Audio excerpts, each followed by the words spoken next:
시온성과 같은 교회 그의 영광하옵다. 허락하신 말씀대로 주가 친히 세웠다.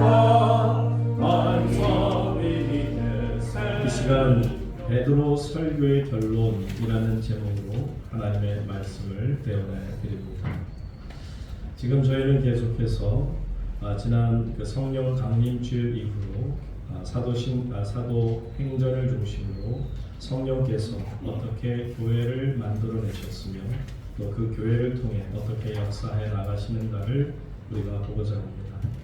성령 행전, 사도 행전의 다른 이름은 성령 행전이요 또 다른 이름은 교회 행전이라고까지 말씀드릴 수 있죠. 이처럼 교회가 탄생하고 교회가 하나님 안에서 한 걸음 한 걸음 걷는 그 귀한 모습을 우리가 오늘도 말씀을 통해 보고자 합니다. 오늘은 특별히 베드로 설교, 우리가 지난주에는 베드로가 오순절 설교에 대해서 한 말씀을 들었고요. 오늘은 그 이어서 같은 한 설교입니다. 그 중에 먼저 서론 부분을 말씀드렸고 이제 본론과 결론 부분이 오늘 맺어집니다. 그래서 베드로 설교의 결론이라고 말씀드릴 수 있죠. 사실 베드로가 지금 설교하는 이 상황은 그다지 좋은 상황은 아닙니다. 지금 어떤 상황입니까? 오순절 마가 다락방에 성령이 임하시게 되고요.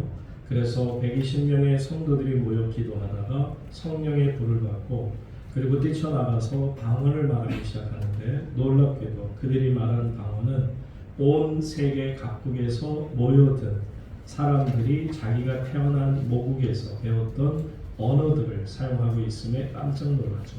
수많은 언어들이 중국어든 영어든 일본어든 불란서 말이든 상상할 수 없는 역사가 그 가운데 일어나죠. 그때 베드로 사도가 놀라고 있는 예루살렘 백성들에게 이처럼 설교를 시작하고 있는 것입니다. 그런데 그 상황이 좋지 않다라는 말은 두 가지 경우를 들 수 있죠. 첫째는 무엇보다도 그 가룟 유다가 첫째는 걸림돌이 되지 않을 수 없습니다. 예수님께서 당신의 제자들 그것도 12명 많지도 않은 12명 중에 하나인 가룟 유다가 자기의 스승인 예수를 팔았다. 여러분 같으면 여러분이 예수님을 잘 모르고요. 또 여러분이 예수를 잘 믿지 않는 사람이라고 한다면 이것을 이 이야기만 들어도 벌써 아하 뭐가 문제가 있다. 다른 사람도 아닌 차라리 제사장이나 뭐 다른 어떤 무리들이 유대인들이 팔았다면 그거는 이해가 되지만 아니 12명 중에서 그것도 재정을 담당했던 중요한 역할을 맡았던 가룟 유다라고 하는 제자가 예수님을 돈 주고 팔았다. 배신했다. 여기에 오죽하면 제자가 참지 못하고 팔았을까라는 생각이 얼른 들지 않겠냐는 거죠. 메시아라고 하면서 아니 자신이 하나님의 아들이라고 하는 사람이 어떻게 제자들을 가르쳤기에 그렇게 제자에게 팔릴 수 있겠느냐. 이것이 가룟 유다가 주는 걸림돌이 아닐 수 없죠. 예를 들어서 학교 선생님이 학교에서 아이들을 가르칩니다. 초등학교에서 아이들을 가르칠 때 한 반에 한 25명이라고 우리가 생각해 보면 그 25명 중에는 항상 말썽꾸러기 아이가 하나쯤은 있을 수 있겠죠. 그래서 선생님께 어려움을 끼칠 수가 있습니다.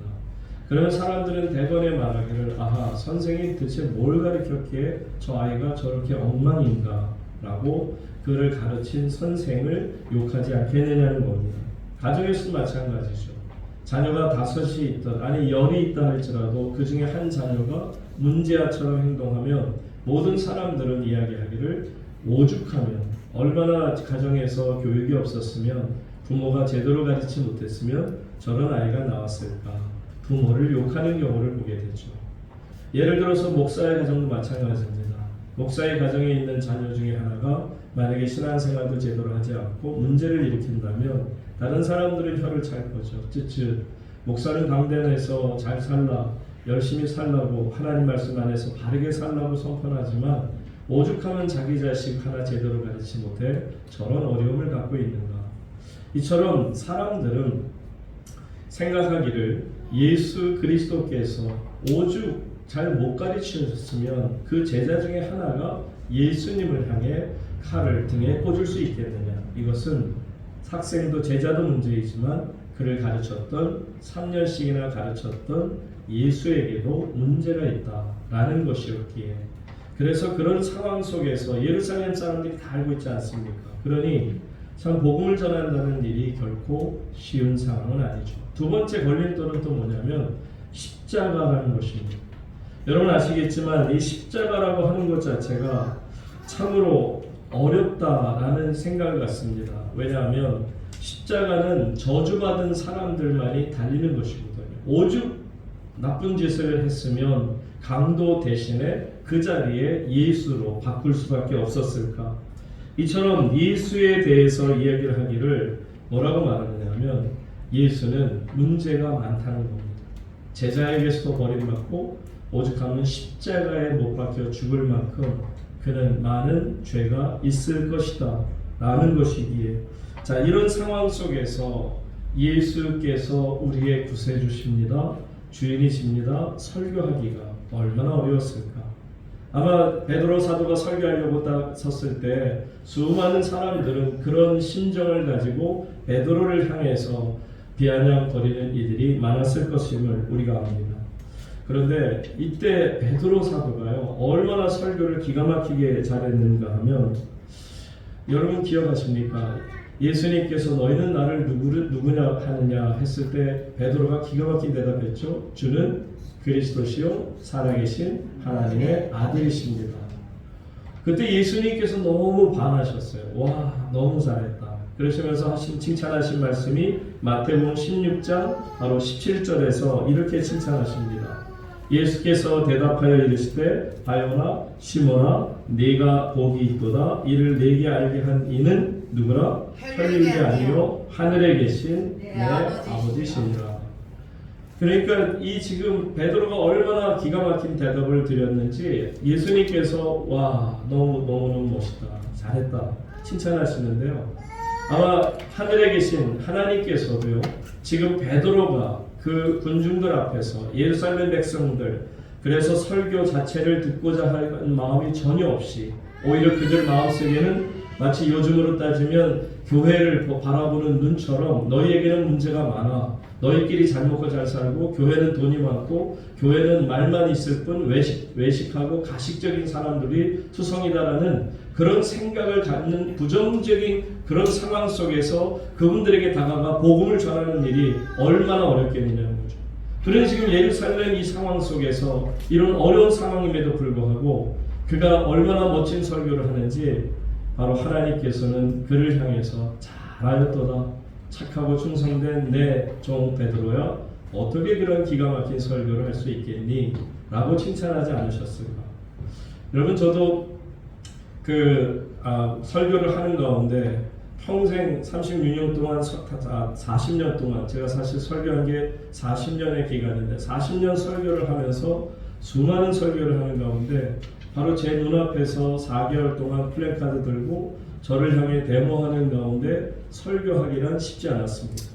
그런데 상황이 어찌됐든 제 설교는 오히려 하나님 안에서 은혜가 더 넘쳤던 것 같아요. 아멘. 죄가 많은 곳에 은혜가 넘친다는 말이 맞어요.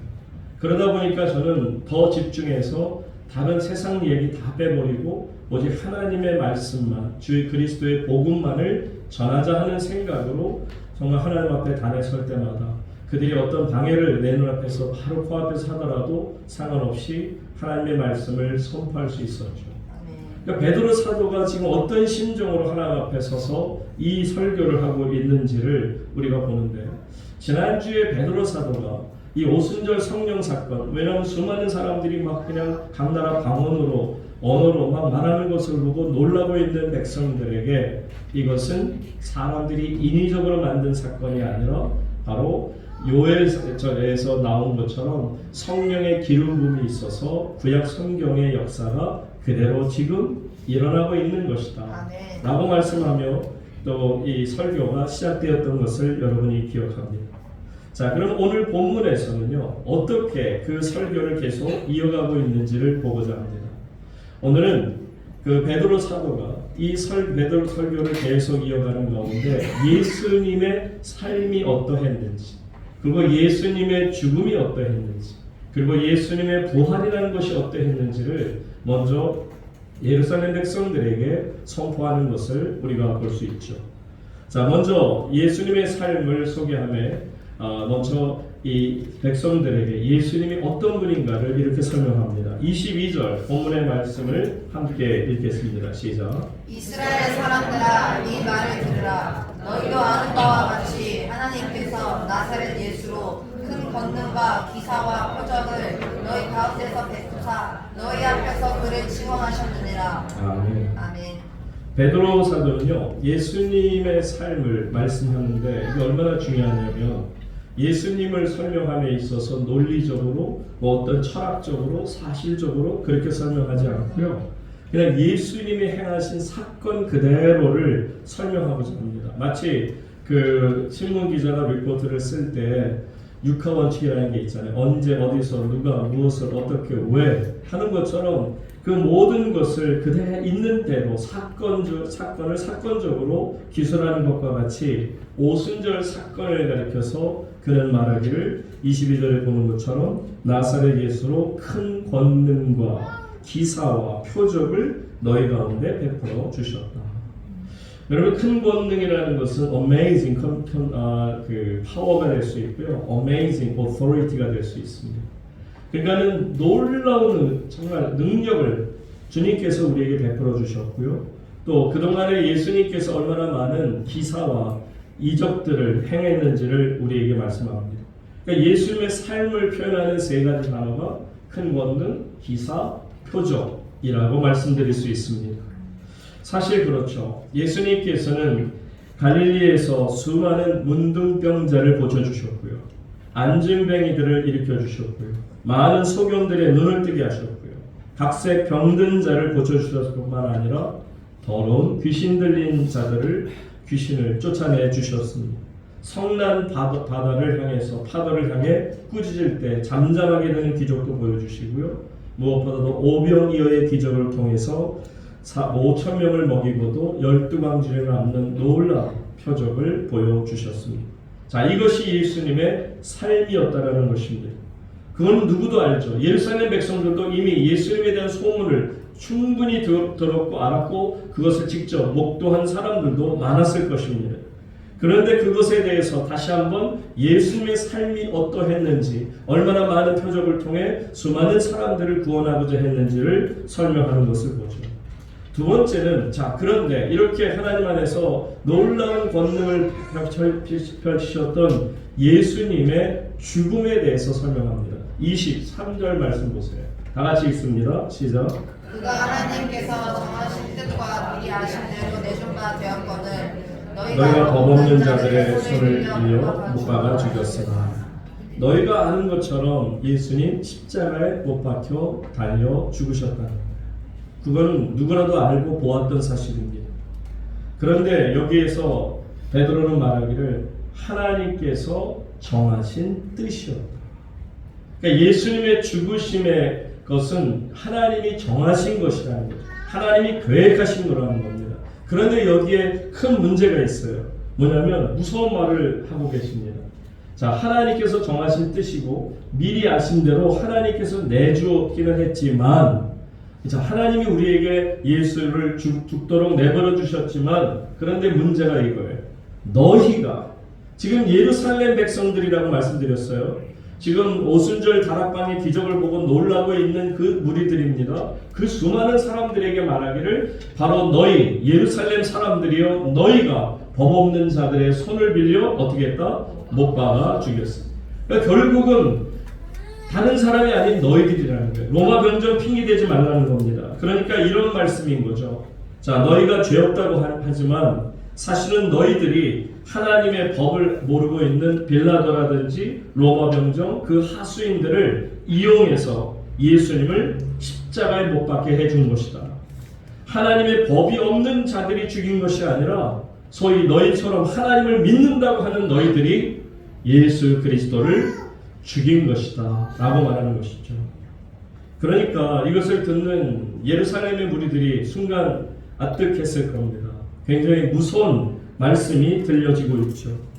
여러분, 이 십자가라고 하는 것 자체가요, 다른 사람이 예수님을 십자가에 죽였다, 그거는 별로 이렇게 나에게 상관이 없어요. 그런데 심각한 문제는 뭐냐면, 왜 십자가가 여기에 서 있느냐 하면, 이것을 보는 저나 여러분 모든 누구라도 십자가를 보는 순간에는 내가, 나의 죄가, 나의 배신이, 나의 모든 부족함이 예수님을 십자가에 못 박혀 죽게 했노라 하는 것을 깨닫는 거죠. 사랑하는 여러분, 예수 그리스도의 십자가의 죽음은 로마 병정도 아닙니다. 예루살렘 유대 백성들도 아닙니다. 바로 저와 여러분인 것을 하나님 앞에 고백할 수 있기를 주의 이름으로 축복합니다. 세 번째로, 베드로는 계속 설교합니다. 세 번째로 이제는 예수님의 죽음을 얘기했으면 그 다음에 뭘 얘기해야죠? 부활을 말씀해야죠. 24절 말씀 보시기 바랍니다. 다 같이 읽습니다. 시작. 하나님께서 그를 사망의 고통에서 풀어 살리셨으니 이는 그가 사망에 매여 있을 수 없었습니다. 자, 하나님께서는 예수님을 더 이상 사망의 고통에 머물게 하지 않으셨어요. 사망이 예수님을, 죽음이 예수님을 붙들고 있을 수 없게 되었다라고 말씀하고 있어요. 여러분, 예수님이 어떻게 부활하셨어요? 하나님께서 그를 살리십니다. 하나님께서 그를 죽음의 고통에, 사망의 고통에서 벗어나게 해주신 것임을 우리에게 말씀합니다. 여러분, 마귀도요, 얼마나 대단한 힘을 가지고 있습니까? 마귀가 한번 이 손아귀 힘이 세서요, 한번 어떤 그 손목으로 확 붙잡게 되면, 우리의 목을 붙들게 될 경우에는요, 그 힘을 얼마나 센지 우리의 힘으로는 도무지 마귀가 내 목을 잡고 있음을 뿌리칠 수가 없어요. 내 힘 가지고는 절대로 안 돼요. 딱 그런 모양새입니다. 지금 마귀가 예수님을 무덤에 가두었어요. 빗장을 있는 대로 쳤어요. 자물쇠를 수백, 수천 개, 수만 개를 다는 것처럼 누구라도 도무지 열 엄두조차 나지 못하도록 그렇게 예수 그리스도의 죽음을 그들이 막았습니다. 그러나 아무 소용이 없죠. 하나님께서 그를 사망의 고통에서 풀어 살리셨어요. 하나님이 하시는 일에 마귀는 아무리 힘이 강한 자라 할지라도 한순간에 무장해제를 당할 수밖에 없고, 하나님의 능력으로 죽음을 이기신 예수 그리스도의 부활을 보게 되는 것입니다. 예수님은 죽음을 이기시고 부활하신 영원한 하나님이 되심을 우리에게 말씀하죠. 예수님은 사망에 매여 있을 수 없는 분입니다. 왜냐하면 사실 하나님이 그분을 살리셨는데, 그분을 살리지 않았더라도 예수님 힘으로도 얼마든지 나올 수 있었겠죠. 그런데 베드로는 설교하기를 하나님께서 그를 죽음에서 건져내셨다. 여러분, 앞으로도 여러분의 모든 인생 강야가 끝나고 나서 여러분들이 저 요단강 언덕에 이르게 될 때 여러분들이 하늘을 향해서 두 팔을 벌리고 감사할 수밖에 없는 것은 바로 여러분을 죽음에서 생명으로 옮겨주시는 하나님의 역사를 믿으시기 바랍니다. 아멘. 그러니까 예수 그리스도를 살리신 그 하나님이 우리를 살리신다라는 것을 우리에게 말씀하죠. 아멘. 자, 그런데 여기에서 베드로 사도는 한 걸음 더 나아가기를 원합니다. 그것은 뭐냐면, 자, 예수님의 부활이라는 것, 예수님의 삶, 예수님의 죽음, 예수님의 부활이라고 했을 때 이 예수님의 부활 사건은 곧 성령 강림 사건하고 연결해서 그가 설명하고자 합니다. 그러니까 저는요, 이 베드로 사도의 설교를 이렇게 쭉 연구하고 들여다보고 말씀을 준비하면서 깨닫는 것이 뭐냐면, 와우, it's amazing, it's awesome. 정말 어떻게 이렇게 설교를 하실 수가 있을까? 여러분, 구약 성경에 있는 내용까지 다 파악하면서 요엘 선지자, 그 다음에 오늘 이제 우리가 보게 될 다윗 세대에서, 다윗조차도 선지자로 표현하면서 다윗의 부활을 얘기하면서 부활을 설명하는 그분의 삶. 그러니까 설교자로서 그 베드로 설교를 읽다 보면 감동을 받지 않을 수가 없어요. 왜냐하면 이 짧은 메시지 동안에 어떻게 성부, 성자, 성령 그분들에 대해서 이야기를 하며 무엇보다도 그리스도의 삶과 죽음과 부활을 설명하며, 그리고는 오순절 말씀으로 이것을 이어가시면서 무엇보다도 구약의 말씀을 두 번이나 인용해서 사람들에게 선포하는 가운데 그 수많은 무리들에게 회개를 요구하고 회개를 선포하는 수 있는 메시지를 담을 수 있습니다. 아멘. 이거는 사람의 설교가 아니라 말씀드렸죠. 이것을 알게 한 이는 너희 속에 계신 하나님이십니다. 하고 일찍이 예수님께서 베드로를 칭찬하신처럼 베드로 사도의 설교는 성령님의 설교인 줄로 믿습니다. 아무리 탁월한 설교자라 할지라도 인간으로서는 이렇게 기가 막힌 설교를 할 수가 없다라는 생각을 갖습니다. 그래서 저는 이 베드로의 설교가 어떤 느낌이냐면 마치 급하고 강한 바람 같은 소리가 사람들 귀에 들려질 때 사람들의 몸이 흔들리고 그들의 정말 은혜가 넘쳐나 성령의 감동을 받는 것처럼 베드로 사도의 설교가 그들을 사로잡는 것을 보게 되죠. 자, 계속해서 베드로 사도는요, 이 예수님의 부활을 다윗의 부활과 연결해서 설명합니다. 25절 말씀 보세요. 다 같이 읽습니다. 시작. 다윗이 그를 가르쳐 이르되 내가 항상 내 앞에 계신 주를 배웠으며 나를 요동하지 않게 하기 위하여 그가 내 우편에 계시도다. 계속 26절 말씀. 그러므로 내 마음이 기뻐하였고 내 혀도 즐거워하였으며 육체도 희망에 거하리니. 27절.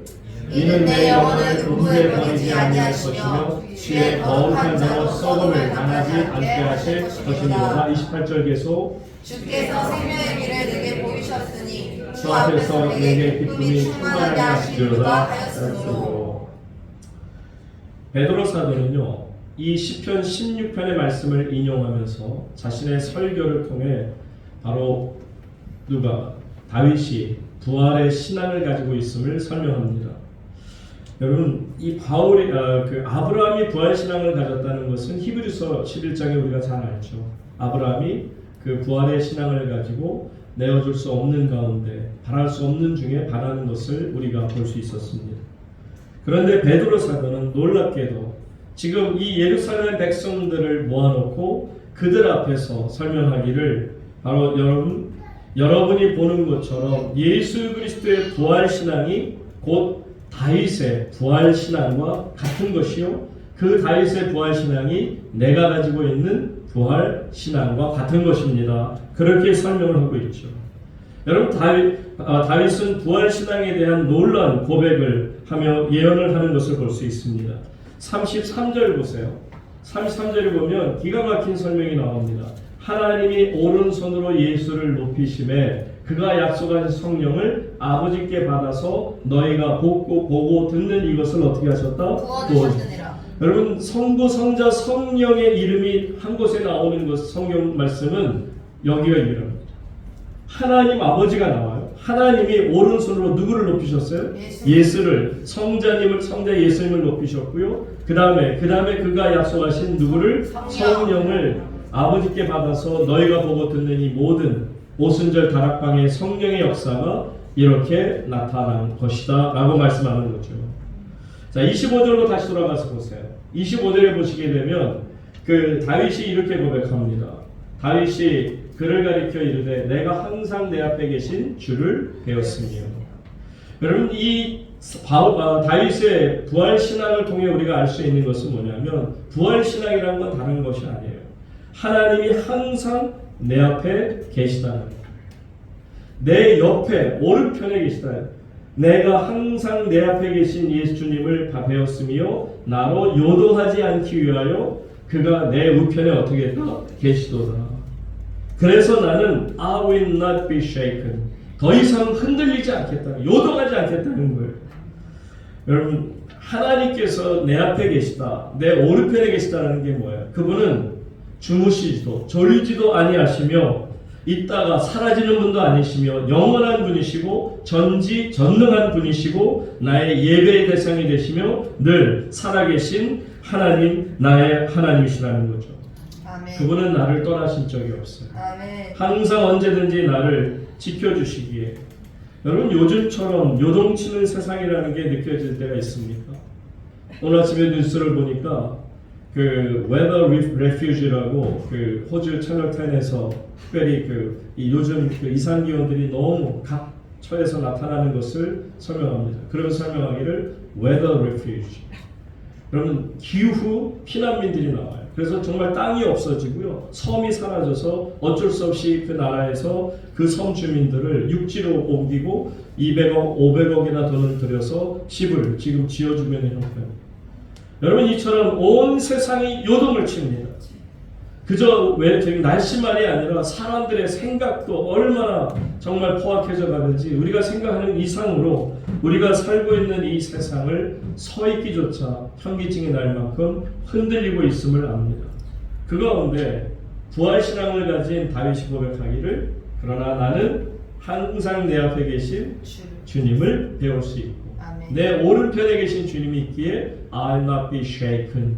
나는 더 이상 흔들리지 않을 것입니다. 아멘. 사랑하는 여러분, 아무리 세상이 요동치는 파도와 같다 할지라도 부활 신앙을 가지고 다윗처럼 승리할 수 있기를 주의 이름으로 축복합니다. 아멘. 여러분 베드로 사도는요 이 부활 신앙을 가진 다윗이 얼마나 부러운지를 이렇게 계속해서 설교를 합니다. 26절 말씀 보세요. 여러분 이처럼 다윗이 부활 신앙을 가졌기에 그는 이렇게 고백합니다. 다 같이 고백합니다. 시작. 그러므로 내 마음이 기뻐하였고 내 혀도 즐거워하였으며 육체도 희망에 말이니. 그러므로 내 마음이 기뻐하였고 내 혀도 즐거워하였고 육체도 희망에 거한다. 여러분 다윗이 부활 신앙을 가지고 있기에 이렇게 놀라운 은혜를 고백하지 않을 수가 없습니다. 세 가지를 고백해요. 첫째는 내 마음이 기쁘다. 말씀드렸어요. 어찌 세상에서 기쁨을 찾을 수 있겠는지. 눈물 날 일이 얼마나 많고 고통스러운 일이 얼마나 우리를 끝없이 괴롭히고 오해를 살 만한 일들도 얼마나 많고 또 우리의 삶에서 실수가 많고 넘어질 때가 있는지요. 여러분 우리가 병들어서 어려울 때도 많습니다. 그런데 여러분 부활신앙을 가진 자의 고백은 한결같아요. 어떻다고요? 내 마음이 기쁘다. 여호와는 나의 목자시니 내게 부족함이 없습니다. Lord is my shepherd. I want nothing. 주님이 나의 목자시기 때문에 나는 원하는 게 하나도 없어요. 그냥 이대로 하나님 앞에서 감사할 뿐. 두 번째로요. 내 혀도 즐거워하겠다라고 고백합니다. 여러분 내 혀가 즐거워한다는 게 뭐죠? 다윗의 입술에는 항상 찬양이 터져 나왔어요. 감사가 터져 나왔어요. 하나님의 영광을 위한 기도가 계속해서 끊이지 않고 나왔어요. 어떤 사람들을 보면 입술이 저주받은 입술이에요. 어떻게 단어를 그렇게 골라서 사람들을 아프게 할 수 있어요?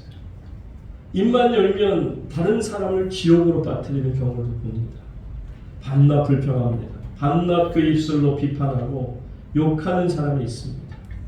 소위 그리스도인이라 하는 분들 중에서도 이렇게 끝없이 입으로 비방하고 입으로 하나님의 영광을 가리는 일이 참 많습니다.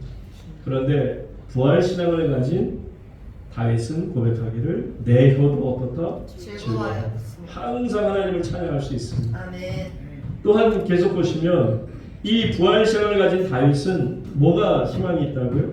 육체의 희망에 거하니. 여러분 육체의 희망이 있다는 말씀이 참 놀랍지 않습니까? 썩어질 육체입니다. 여러분도 아시겠지만 여러분의 나이가 50, 60, 70이 되다 보니까 점점 몸이 쇠약해져가고 쇠퇴해져가는 걸 느껴요. 아, 내가 전에는 이러지 않았는데 어떻게 이렇게 쉽게 피곤하지? 어떻게 이렇게 몸이 불편해지지? 점점 나이가 들수록 모든 사람이 느끼는 것이 그겁니다. 그런데 부활신앙을 가진 다윗은 뭐라고 말하냐면 육체도 희망에 거하게 된다. 한마디로 우리 속에 하나님의 놀라운 부활의 몸으로 우리의 몸이 변화될 것을 믿는 것이죠. 그래서 27절 보세요. 그래서 그는 이렇게 말씀합니다. 이는 내 영혼을 음부에 버리지 아니하시며 다 같이 주의 거룩한 자로 썩음을 당하지 않게 하실 것이니라. 여러분의 몸이 새로운 예수 그리스도처럼 부활의 몸으로 변하게 될 줄로 믿습니다. 아멘. 그러니까 여러분 지금 부활신앙을 가진 다윗이 이처럼 하나님 앞에서 만족하다는 거예요. 너무 기쁘다는 거예요. 그 입술에까지 즐거움이 가득 찼다는 거예요. 마음만 기쁜 것이 아니라 입술도 즐겁고 그리고 내 육체에도 소망으로 가득 넘치게 되었다. 여러분 세상 사람들은 행복이나 즐거움의 본질을 채우기 위해서 눈으로 만족하고 손으로 만족하고 내 입을 만족시키고 내 귀를 만족시키고 내 몸을 만족시키고자 합니다. 그런데 그들이 그런 모든 것으로 만족할 것 같으나 전혀 만족하지 못하고 점점 더 그들의 마음이 피폐해져 가는 것을 느끼지 않습니까? 세상적으로 아무리 내가 많은 것을 채워 넣으려고 할지라도 내 영혼이 평안하지 않으니 어찌 내가 힘들지 않겠습니까? 그러다 보면 나도 모르게 고백하죠. 내 영혼아 어찌하여 이리 고독한가? 내 영혼아 어찌하여 외로우며 이렇게 괴로워하며 불안해하는가? 여러분 무엇이 없어서 불안한 줄 아세요? 내 영혼의 깊은 곳에 하나님이 계시지 않기 때문입니다. 영혼에 대한 불안이 나로 하여금 내 몸이 만족하지 못하게 기쁘지 못하게 만드는 것입니다. 그런데 지금 베드로 사도가 설교하는 이 다윗의 부활 신앙이라고 하는 것은 내 영혼을 음부에 버리지 아니하신다. 이 말은 죽어도 여러분 죽지 않습니다. 다시 살아나게 됨을 믿습니다. 예수님 말씀하셨잖아요.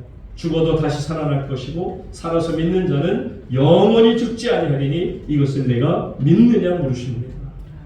우리는 결코 우리의 영혼이 더러운 지옥에 빠지지 않게 됨을 믿습니다. 아멘. 또한 주의 거룩한 자로 우리의 몸이 썩지 않게 될 것을 믿습니다. 아멘.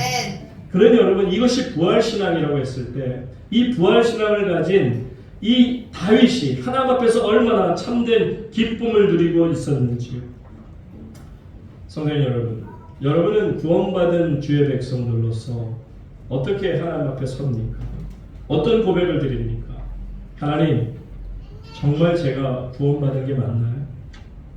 제가 정말 제 이름이 하나님 나라 생명책에 기록되어 있는 것이 맞나요? 제가 정말 하나님의 자녀가 된 것 맞나요? 하나님, 정말입니까? 그런데 정말 부활의 신앙을 갖게 되는 순간 구원에 대한 확신, 내 부족한 이름이 하나님 나라 생명책에 기록됐다는 그 사실을 믿게 되고 내가 부족하지만 하나님의 자녀가 됐다는 것을 믿게 되면 여러분 죽음이 내 눈 앞에 있다 할지라도 무엇이 두렵겠느냐 하는 거죠. 나는 절대로 음부에 버려지지 않을 겁니다. 나는 절대로 지옥에 떨어지지 않을 겁니다. 이것이 다윗이 가진 부활의 기쁨이라는 거죠. 아멘. 그런데 여기에서 베드로 사도가 기가 막힌 말씀 31절에도 합니다. 다 할 수가 없어요. 시간이 없어 31절로 넘어갑니다. 다 같이 읽습니다. 시작. 미리 본으로 그리스도의 부활을 말하되 그가 음부에 버림이 되지 않고 그의 육신이 썩음을 당하지 아니하시리라 하더니. 여기에서 베드로는 다윗이 미리 본고로 미리 보았다라고 말씀하고 있어요. 여러분 이게 어떤 것일까요? 다윗은 자신의 후손을 통해서 메시아가 오게 됨을 그는 확신하고 있었고요.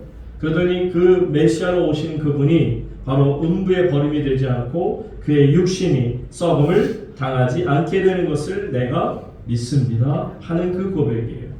먼 과거에 살았던 다윗의 믿음의 눈이 열려있던 거죠. 영적인 귀가 열렸던 겁니다. 그래서 그는 그리스도의 부활을 미리 본고로 라고 말씀하는 겁니다. 이처럼 성령이 임하시게 되면 우리는 믿음이 생기게 되면요 모든 과거가 다 해석되어집니다. 지금 현재의 삶이 다 우리에게 깨달아지게 되고요 또 심지어는 미래에 대한 일까지도 하나님께서 우리에게 예견할 수 있는 능력도 주신다는 겁니다.